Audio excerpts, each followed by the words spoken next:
In Egypt, the people are enslaved. They suffer under oppressive workloads. Their children are in peril. Their lives are not abundant but punishing. They are denied full humanity. They are used. They are workers, not citizens. The people cry out to Yahweh for deliverance.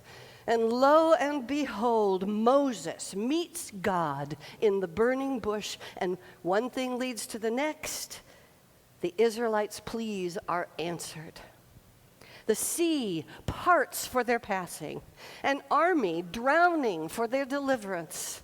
A promised land is waiting on the other side of the wilderness. First comes the desert. Day after day, dune after dune, they walk, the journey provisioned by God. And when their food satchels are empty and their stomachs grumble, Yahweh provides sustenance. Every morning, as if it had fallen through a hole in the sky, there on the ground is something the people call manna. That means, what's this? Now, we could spend the rest of the morning on manna because, well, what is it, right? You heard me say a moment ago in children's time just now, just a little, manna is a real thing. You can buy it these days, starting at about $35 an ounce in the dried resinous form. Evidently, high-end chefs use it on occasion to garnish something very fancy with something even fancier. And there are some recipes, too, for sweets. Modern manna is indeed a sort of resinous collection that comes from combing the floor beneath tamarind trees or shrubs. It doesn't come off the sand edible, even now. It is full of dirt and detritus. It must be sorted and sifted and then processed. Manna does not now and likely did not then fall from the sky like miniature pita breads, pocket or not, straight into the mouths of waiting children. We used to sing, if all the little raindrops were lemon drops and gumdrops, oh, what a wonderful world it would be. We'd stand outside with our mouths open wide.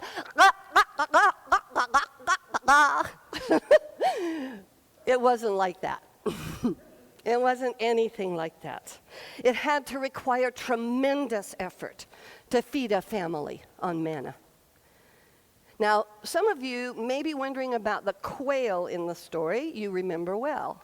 But quail came later, once the people had grown tired of manna. And that story is a lesson for another day. Now, stalled in the wilderness, manna is the people's daily bread. Every day, every meal. No manna on toast, no manna fritters, no fricassee of manna or manna souffle, just manna and more manna.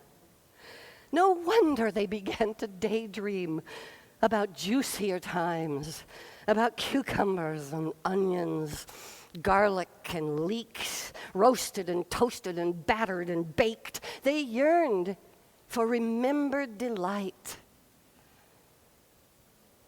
We do too. This is where we meet them. Our own desert feels vast, and crossing costs us dearly. It's like being on a diet. And if any of you have ever done that, you know by the fourth day of lettuce, you'll sell your soul for a French fry. What are we to do with the monotony of manna? We are tired of this. We are tired of distancing and the smell of hand sanitizer. We are tired of the intersection of eyeglasses, hearing aids, and masks. We are longing for the sound triumphant in song that's sung out full-throated in four-part harmony. We are missing our friends. We are longing for family. We are watching children grow through a Zoom screen. The way we work has changed. The way our families gather is different. Church is changed. The way time continues to stretch an accordion pleat in time that seems to last forever and never happen at all, simultaneously. And then there are the moments of anxiety, the occasional panic attacks, and the momentary curiosities. What is happening to us, my friends? How is the desert changing us? Where are the young ones just beginning, finding their way through? And on most days, amidst all this, one of our biggest challenges is monotony. The monotony of manna, because now as ever, God provides. Yesterday I went walking. Let me say that again, with glee and with all the power and glory it deserves. Yesterday I went walking. Woohoo! I was walking around the block where I live on my own two legs, one of them jointed with titanium. It has not always been possible for me to make this walk. And in time will again be impossible. But yesterday, I walked. And as I did, God fed me with beauty. It fell from the sky. Watch.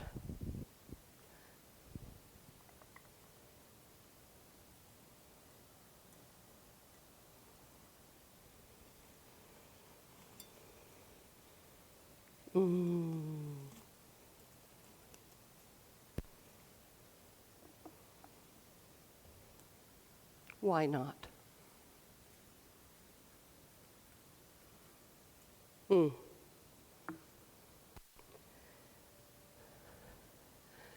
Gold and rose and brown. It was rosy and curled and wet sometimes. There was so much of it, it drifted, and some of it crunched under my feet. God sends manna every day, not by literally opening a window in the sky and dropping lemon drops. No. Rather, we live inside a manna machine, a world whose turning generates our daily bread, if we'll work at it. The insects drilling through the tamarind bark in the night, releasing just the surfeit of sap to dry as the sun rises, waiting to blow away in the wind or be gathered for sifting, for food, until tomorrow. Cycles of seasons that prune and regenerate and sustain. What do we do with this monotony of miracles every day? There is no way to take the journey we are on but one step at a time.